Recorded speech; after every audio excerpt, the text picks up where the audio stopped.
अगर तुम रात को आसमान की तरफ देखो तो तुम्हें हजारों छोटे सफेद डॉट्स दिखेंगे। बचपन से हमें बताया जाता है ये तारे हैं, लेकिन एक डिस्टर्बिंग फैक्ट है, जो तुम देख रहे हो शायद वो अब एग्जिस्ट ही नहीं करते। हाँ, जिन तारों को तुम अभी देख रहे हो उनमें से कुछ शायद मिलियन साल पहले ही एक्सप्लोड हो चुके हैं, और फिर भी उनकी रोशनी अभी तक अर्थ तक पहुंच रही है। मतलब तुम आसमान में पास्ट देख रहे हो। सबसे पहले एक शॉकिंग ट्रूथ, हम यूनिवर्स को रियल टाइम में नहीं देखते। लाइट को ट्रेवल करने में टाइम लगता है।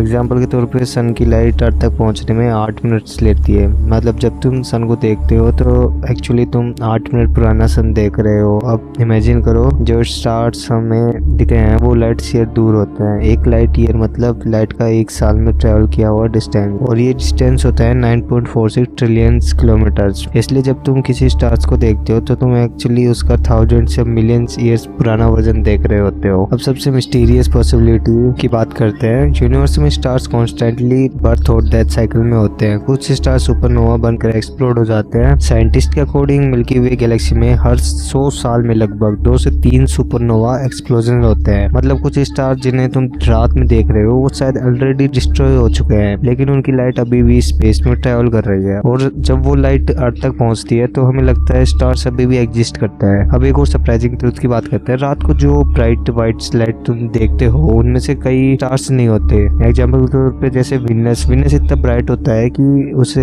लोग अक्सर तारा समझ लेते हैं, लेकिन विनस एक्चुअली अर्थ का नेबरिंग प्लेनेट है। इसी तरह जुपिटर भी रात को आसमान में एक ब्राइट स्टार जैसे दिख सकता है। कभी तुमने देखा है एक सफेद लाइट आसमान में स्लोली मूव कर रही है? वो स्टार नहीं होता, वो अक्सर एक सैटेलाइट होता है। आज अर्थ के ऑर्बिट में अराउंड 10,000 से ज्यादा सैटेलाइट घूम रहे हैं, और जब सन की लाइट इन सैटेलाइट पर रिफ्लेक्ट होती है तो वो एक मूविंग स्टार जैसे दिखाई देते हैं। कभी कभी जो तुम देखते हो वो इंटरनेशनल स्पेस स्टेशन भी हो सकता है, एक जायंट स्पेस लेबोरेटरी जो अर्थ के अराउंड 28,000 किलोमीटर पर आवर की स्पीड से ट्रैवल करती है। अब सबसे डिस्टर्बिंग ट्रूथ, जब तुम रात को आसमान देखते हो तो तुम एक्चुअली स्पेस नहीं देख रहे हो, तो तुम टाइम देख रहे होते हो। हर स्टार जो तुम देखते हो एक टाइम कैप्सूल है। कुछ स्टार्स की लाइट अर्थ तक पहुंचने में 100 साल लेती है, कुछ को 1000 साल और कुछ को मिलियन साल। मतलब रात का आसमान एक तरह का कॉस्मिक हिस्ट्री बुक है। इसलिए नेक्स्ट टाइम जब तुम रात को आसमान की तरफ देखो और एक छोटा सा सफेद तारा देखो तो याद रखना वो सिर्फ एक लाइट नहीं है, वो हो सकता है एक स्टार जो अब एग्जिस्ट ही नहीं करता, एक प्लेनेट जो सनलाइट रिफ्लेक्ट कर रहा हो, एक सैटेलाइट जो अर्थ के अराउंड घूम रहा है, या एक स्पेस स्टेशन जहाँ एस्ट्रोनॉट रह रहे हैं। और सबसे फैंटास्टिक बात, तुम जो देख रहे हो वो प्रेजेंट नहीं बल्कि यूनिवर्स का पास्ट है। सो भाई इस वीडियो में इतना ही था। सो मिलते हैं भाई अगले वीडियो में। Good bye.